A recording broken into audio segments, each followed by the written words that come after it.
السلام عليكم حبيباتي الغاليات، كي دايرين؟ لاباس عليكم؟ كي دايرين العائلات ديالكم؟ ولادكم بخير؟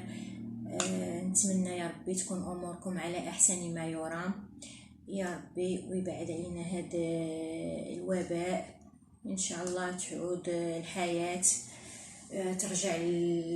نرجعوا للحياه المعتاده ان شاء الله. اليوم غادي نقدم معكم طبق ديال اللحم الراس مفور. نفوروه مقادير سهله، غيكون غير فيه الكزبر الكارم اليابس والبصله اليابسه حتى هي، والملح والابزار والثومه غادي نقردها قطع صغيره، مع البصل حتى هو تيعطي واحد اللذه. نبداو حبيباتي على بركه الله. هذا غادي نديرو في الطنجره ديال الدق، ما نديروش في البرمه. بسم الله.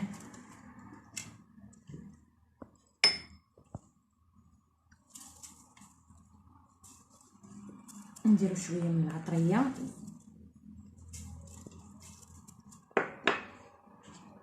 بسم الله. نديرو الملح الكافي، تيشرب شويه الملح. نديرو الثومه من حتى هي، نقطعوها اخواتي غير قطع صغيره وهي غادي تذوب. نخشيوها بحال هكذا.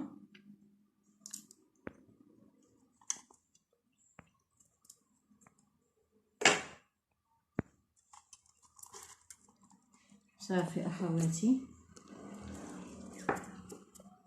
صافي. ونقطعو البصله حتى هي،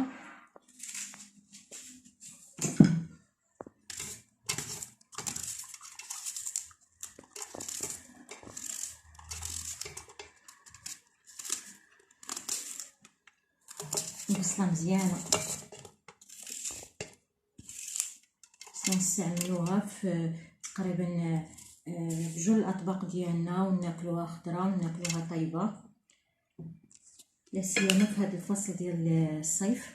ونكملوا حبيباتي الحطان هكذا هكذا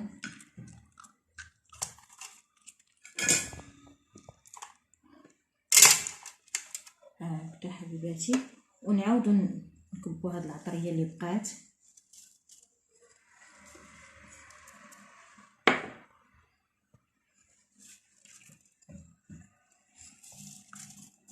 صافي. باش يجي حبيباتي منسم، نزيدوا هذا الراس ديال الثومه اللي بقى من الفوق، ونديروا هذا النص ديال البصله اللي بقى. تيجي رائع بحال هكذا في المذاق ديالو.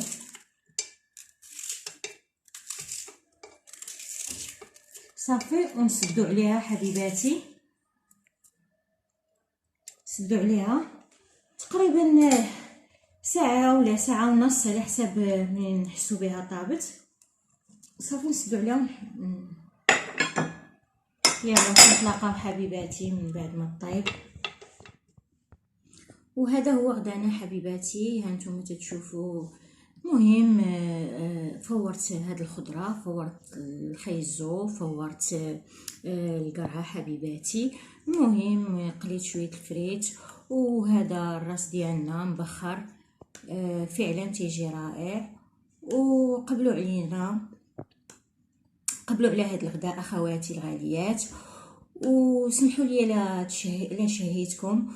والى لقاء قريب حبيباتي الغاليات. ما تنساوش ديروا لي لايك ودعموني. شكرا حبيباتي الغاليات.